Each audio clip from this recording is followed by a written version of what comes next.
Do you spend hours in your head thinking about something that happened, could have happened, or might happen? Do you ask others what to do so you don't make a mistake? Welcome to the Playing It Safe podcast. I am Dr. Z, your host. I am a clinical psychologist, an author, and a person that is super passionate about sharing with you science-based skills to overcome any type of fear-based struggles. Who doesn't experience fear? Who doesn't play it safe?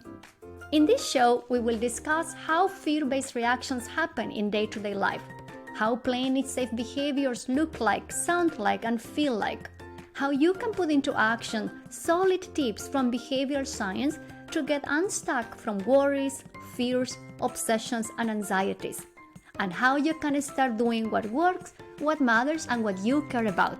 Behavioral science doesn't have to be boring. Thanks for listening, and let's get started.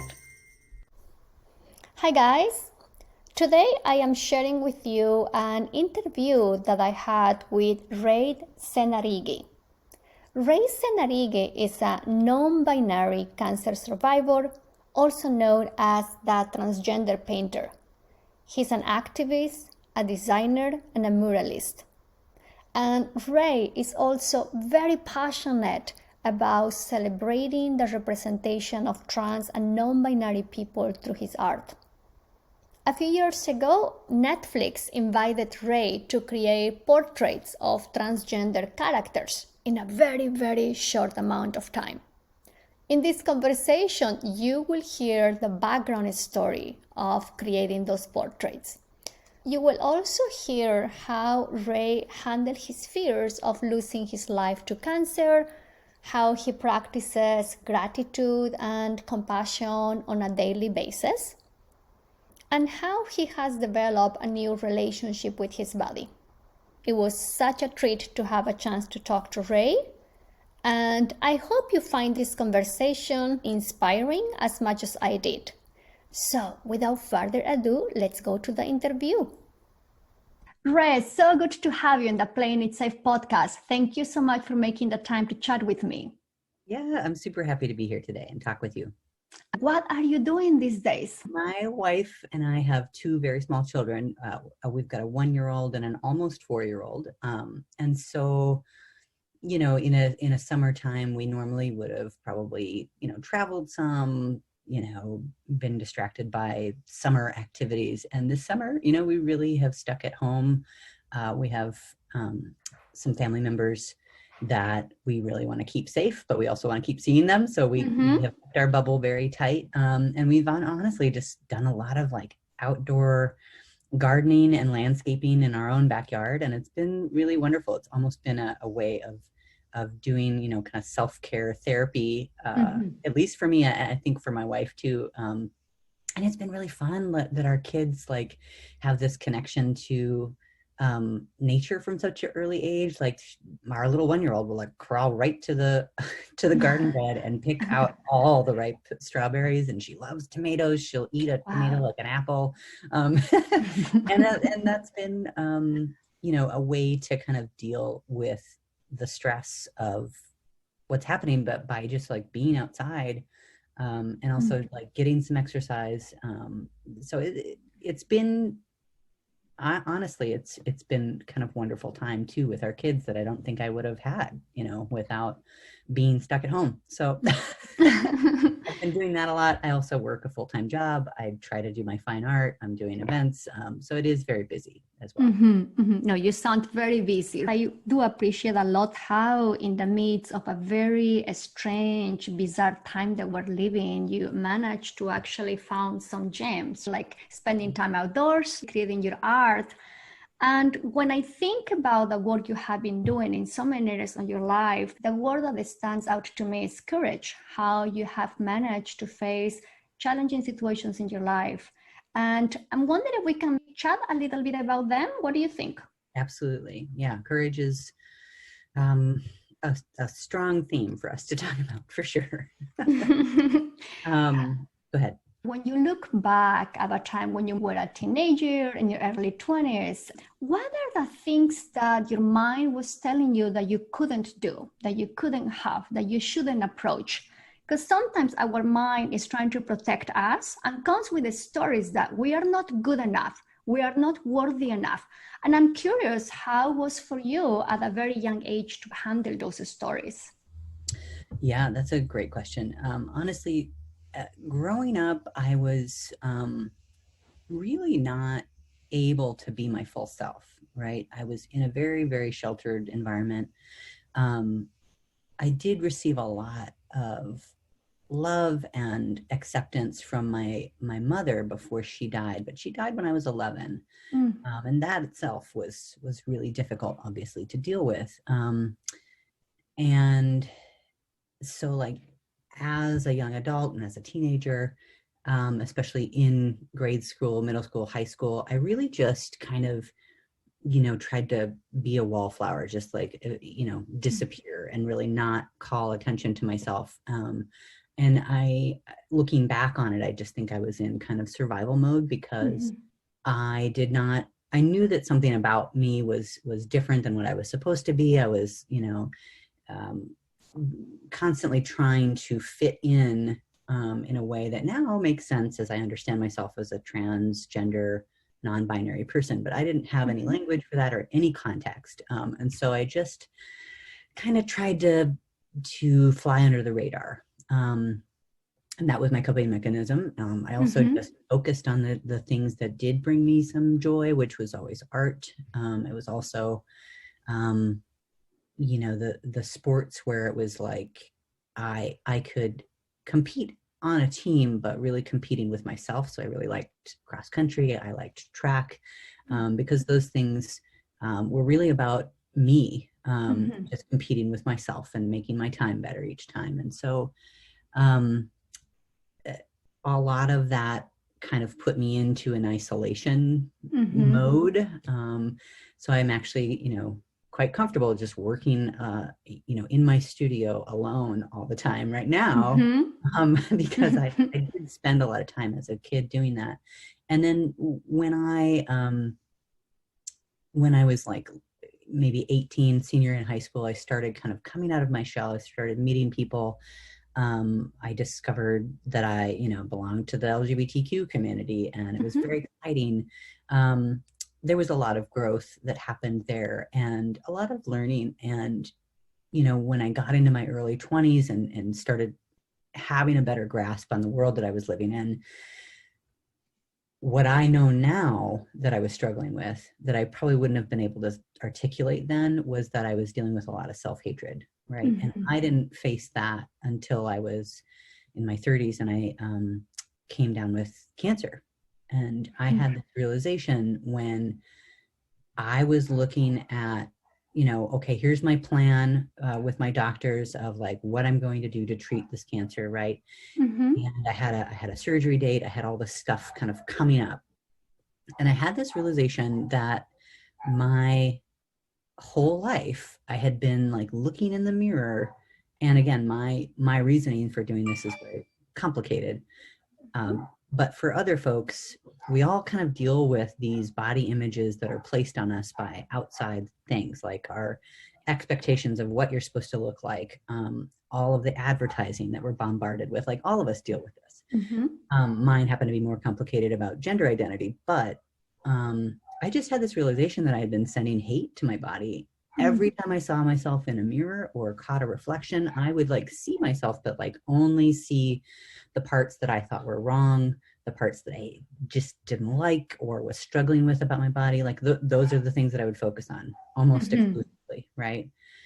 And having that realization and then looking at like, okay, I'm going to try and be really kind to my body. I'm going to try and beat cancer and survive, right? And I was like, oh my gosh, like I'm never going to do that again. I am not going to send hate to my body, because like, how am I going to heal my body while hating it? Like that just didn't make any sense to me. And it was such a stark, immediate realization that was so powerful, that it really shifted how I look at myself. And today, I still struggle with body image stuff. That's probably something that doesn't just magically go away overnight because you decide it does.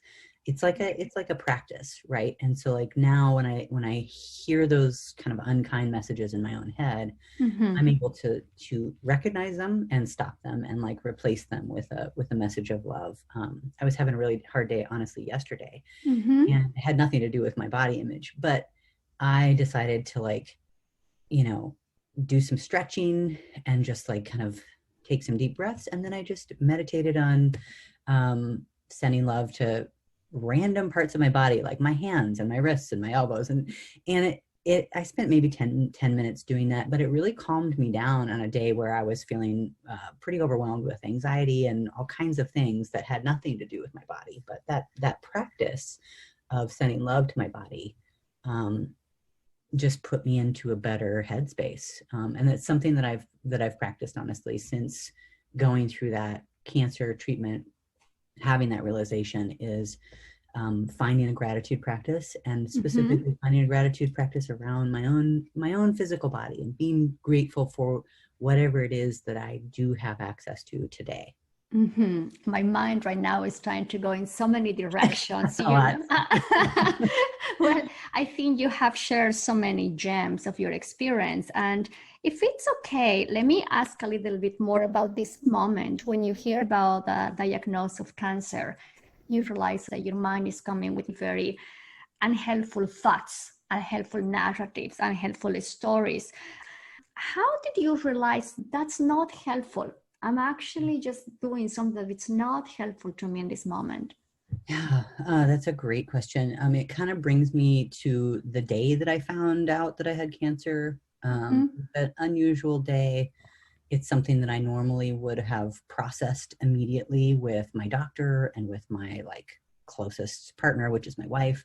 Mm-hmm. Um, but I actually found it myself. I found it was a very hard lump that was, not so I could tell right away when I found it. I found it when I was stretching. Mm-hmm. And I had spent years as a medical illustrator. I worked in radiology clinics. Like I knew exactly what it was, like immediately, but it was a Saturday. And my doctor, like I called and left her a voicemail, but I knew I wasn't gonna be able to talk to her until Monday. Mm-hmm. And then my wife happened to be not only out of town, but like out of state at this retreat that she had been looking forward to for like a year. And so I knew that like, even if I called her and managed to get a hold of her at the retreat, that she would then spend like hours anxiety driving back to the house. She was going to be back the next day. And then I didn't really want to talk about it with anybody else until I could talk about it with my wife. Right. And so I was like left with this information of I have a deadly disease. I had just had two very close friends in close proximity of age to me who had been battling cancer and had lost that battle, right? So like super scary moment, left to deal with it completely on my own, right? And I ended up spending, I don't know how long, kind of spinning and in fear and anxiety and depression that morning. And like at some point, like I decided, okay, I'm going to drag myself out of the house and I'm going to go for a walk. I used to do a lot more running now, so I'll go for a walk. But where I was living in Portland, I would go down to the water and I would walk along the water. There's this really nice trail that you can take, throughout the city. And I ended up, walking for several hours, I think that day. I lost track. But, at first I was just kind of like spinning in fear and terror. Right. And then I kind of like started thinking about all the people that I love in my life and thinking like, oh my gosh, if I'm not here, do they know like how much they mean to me? Like, have I told the people who are important to me that I love them and how much they mean to me and why, right? That came up. And as I was thinking about that, and I was like seeing these people's faces in my mind's eye and like reliving little bits of joy that we've experienced together, that kind of thing, that really brought me to this place of gratitude. Right?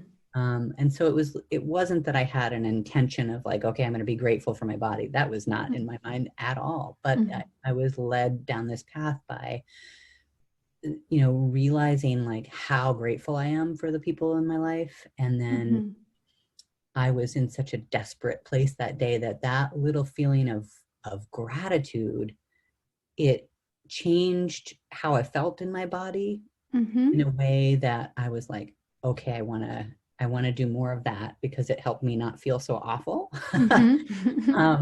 So I made a decision. I was like on my walk and I was like, okay, I'm going to think of everything I can think of to be grateful for. And I just walked and walked and walked. And like, I named like the biggest things, the really obvious things that were coming to my mind. And then like, I began to like name things that I really don't think about every day, things that I take for granted. Like I remember that very clearly that it was a sunny day in January in Portland, Oregon, which is almost always like gray and rainy, right? I remember being grateful for the sun.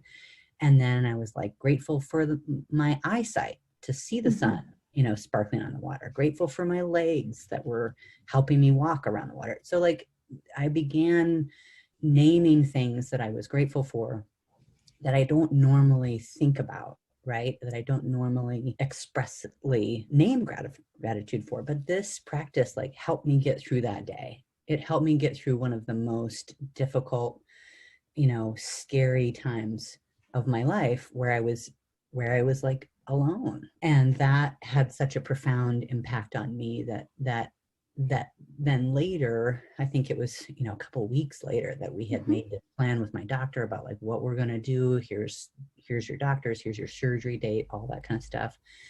And I was making a plan to care for my body in all kinds of ways, supplements that I was taking, my health routine, all this kind of stuff we were discussing. And I was thinking about that. And that's what led me to make this connection of like, oh my gosh, I've been sending hate to my whole body and to my body my whole life. And remembering that walk of how it felt to express gratitude towards my body. I don't think that I had done that really before. And so it was a pretty dramatic shift, right, for me. But that's how I got there. I didn't like set out to have that realization. It just kind of happened, in my attempt to deal with something really scary, essentially. Hundreds of times we try to understand things by thinking and thinking and thinking, but there is a difference when you have a direct experience. While you were sharing this moment in your life, I see you walking around a lake, and then I see how you start experiencing how feeling grateful and appreciating was a way to handle all the worries and fears that were coming with this diagnosis. Now, how did you build that as a practice, especially knowing that our mind doesn't take vacation and keeps going blah, blah, blah, with the stories that many times narrow our life and shrink us? How did you continue to build this practice of gratitude? I mean, I have explored, different spiritual practices, different religious communities throughout my life. And I've done a couple of like 10-day silent meditation retreats. And those were really informative to me, that experience of just being there and being present while your mind just rambles and goes in all different directions. So having that awareness, I think, is really interesting and can help. Again, I am not perfect at this in any way, but the gratitude practice has been something that I have integrated in really small ways in my life. And it's not something that I remember to do every day. I definitely, I'm not that amazing of a human, but like I use it, honestly, I'll find myself maybe not on the worst day of my life, just on a day that's frustrating, or on a day that's like yesterday. I had a day that was just hard and I didn't know why. And I just felt off all day. And it took me till the end of the day to realize like, oh, hey, maybe I should have a moment of quiet and do my little daily gratitude practice, right? And it actually really helped, but I didn't remember to do it till the end of the day. But it is something, it's like a tool that I have been able to utilize when I remember to do it. And it most often just helps me get through moments of, I would call ordinary, stress and anxiety that we all experience throughout our days, right? Mm-hmm. And I often will pair that with going outside and being outside, taking a walk around the block, just shake things up if you're feeling stuck at work or if you're having a bad day. I think that like moving your body and Mm-hmm. being outside, if you can go to a park where there's some trees, there's actually like brain science about, which is crazy. But like get outside if you can. And really, it doesn't take very long.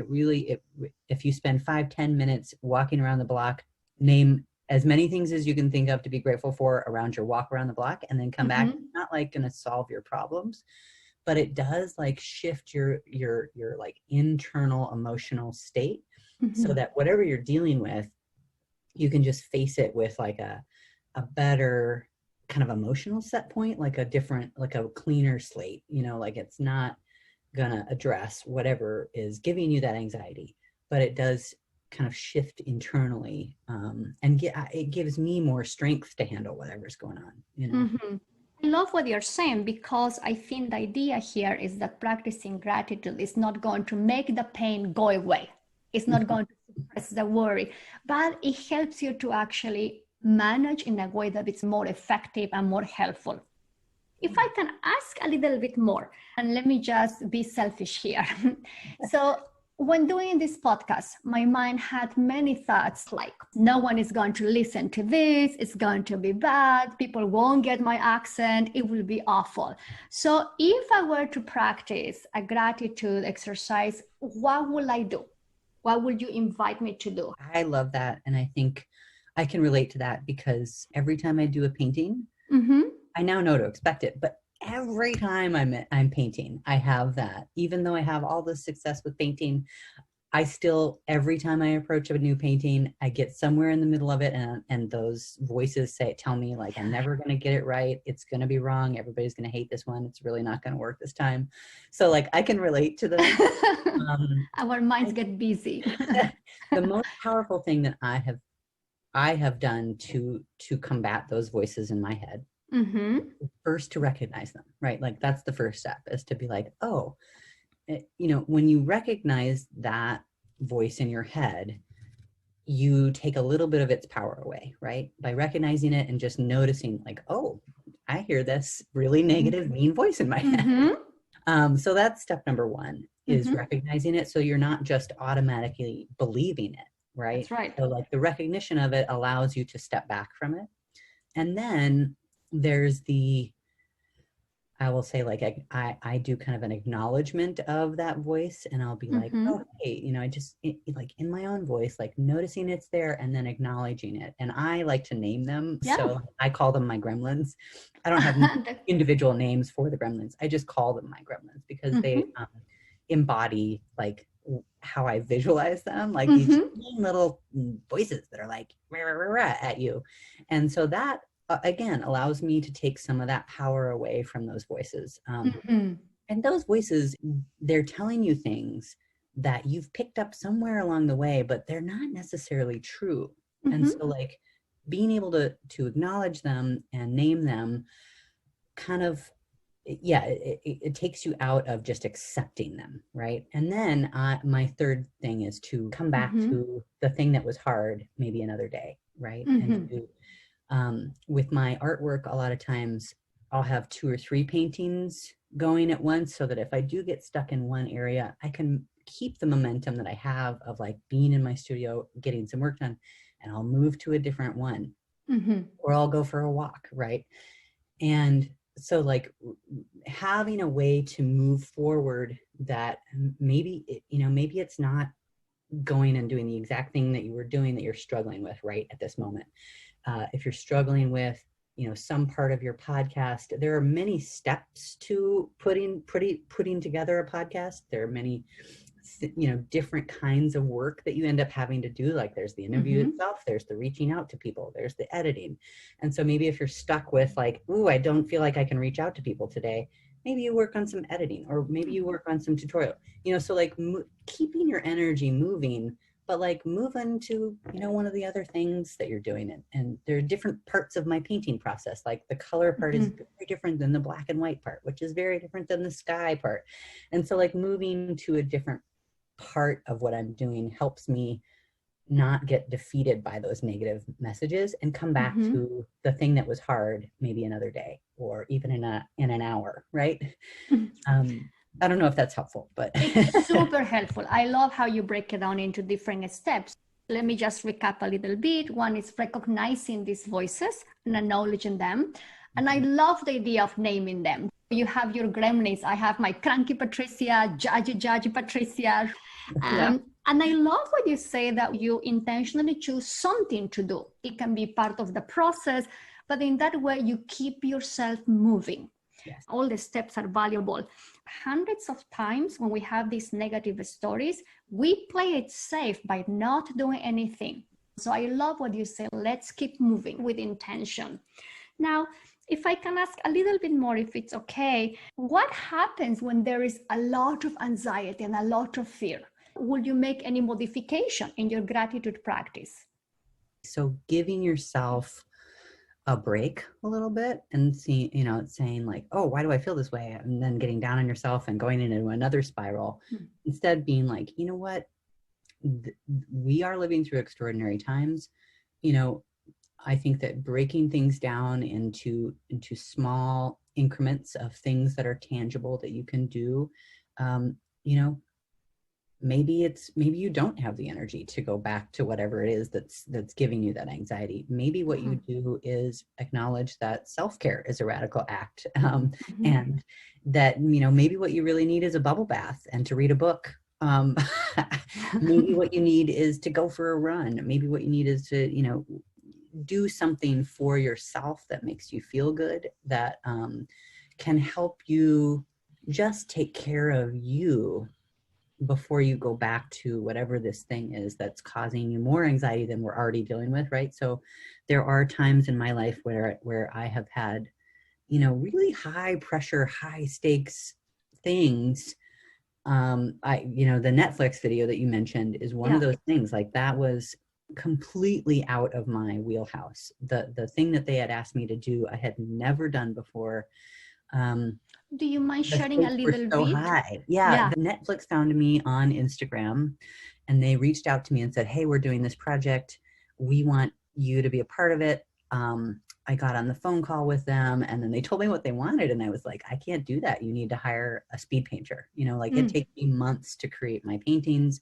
You want me to paint something in a half an hour? Like, I can't do that. And they were like, well, we really want you. I actually gave them names of people that... Wow, I didn't know that. I turned it down. Yeah, I turned it down because I didn't think I could do it. And then I talked to my wife about it, and she was like, are you crazy? You call me back right now. Thankfully, I have a wife who's smarter than me. She made me call them back. And so I called them back, and I was like, okay, I'll give it a try. The other thing is that they called me on a Tuesday, and they wanted me in LA the following Tuesday. Like, I had a week. And I was like, okay, let's break it down, right? I'm going to do a test in my studio, and I'm going to send you a picture of what I can do in a half an hour. And I almost threw up when I sent it to them because I was so nervous about what they would say. Right? I was just like, oh my God, I was a wreck. But they sent back a text right away and were like, we love it, dude, this is great. And so I had started with a really small painting. And what they wanted me to do was like 4 feet by 5 feet paintings, like big paintings. And so I started with a really small one. I did another test that was a little bit bigger. And then I did another test that was on the size that they wanted it. And over the course of my, studio tests, basically what I ended up doing was telling them, like, look, a half an hour is not enough time. You have to give me 45 minutes.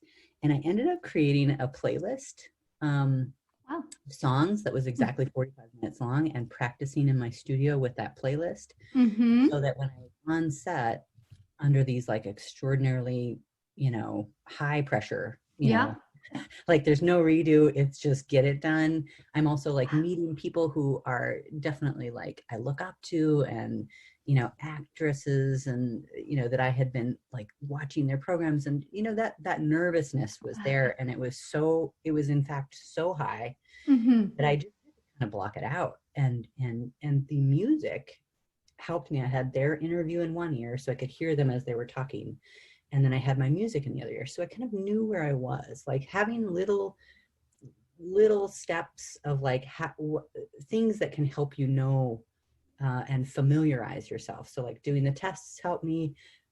It also informed me on like what I was capable of doing, and therefore I could communicate to them like, you've got to make the time longer. But also it gave me a sense of like a more of a grounded sense while I was painting, to be able to know where I was. And so I think if you're in a really high stakes situation, again, I would go to that, like breaking it down into something tangible. Like what are the tangible things that you can do so that it isn't so overwhelming? Like I think a lot of times we hear those negative voices and we're already stressed, we're already filled with anxiety, and then the negative voices come in and we just get completely overwhelmed and we shut down, right? And so the breaking it down into little increments helps you move forward without looking at the whole, we got to get all the way up the ladder. Just take, that first rung of the ladder. What is the easiest thing I can do? And then kind of moving forward from there. And that also giving yourself, if there is something that can kind of comfort you or help ground you, like the music for me, that's also helpful too. It's absolutely beautiful. As I said at the beginning, it's another moment that captures the courage from telling Netflix, no, I'm not going to do it. I cannot do this, having this panic reaction, talking to your wife, you're like, am I crazy? I love how you took micro steps. Let's try to do half hour. Let's try to do this size of painting. And you also add some music, something that was nourishing for you in the moment. So I think it really capitalizes the shift from saying, I cannot do this, to making it happen, but also making it doable. So here is my last question. If you were to have a cup of coffee with any person you want, who will that be and why? Oh, that is hard. So many incredible people who I follow, who I listen to, who are helping me get through this crazy year of ours. One of those is Brene Brown's podcast. And I just admire her work so much. And I admire the way in which she approaches really difficult subjects, but she does it with some humor and some levity and a lot of real talk and a lot of love, and some hope in there. Which we need right now. Yeah. Thank you so much for chatting with me and sharing your wisdom. And I hope we can chat again soon. I love it. Thanks so much for having me. Thank you so much for chatting with me. Bye-bye. Thanks for listening. If you like this episode, I will very much appreciate it if you will subscribe and share this podcast with your friends. And if you're feeling extra generous, I welcome a review on Apple Podcasts. Show notes of this episode are in the website playingitsafe.zone. Make sure to subscribe to my newsletter so you can receive more tips to stop all types of unworkable playing it safe actions. See you soon!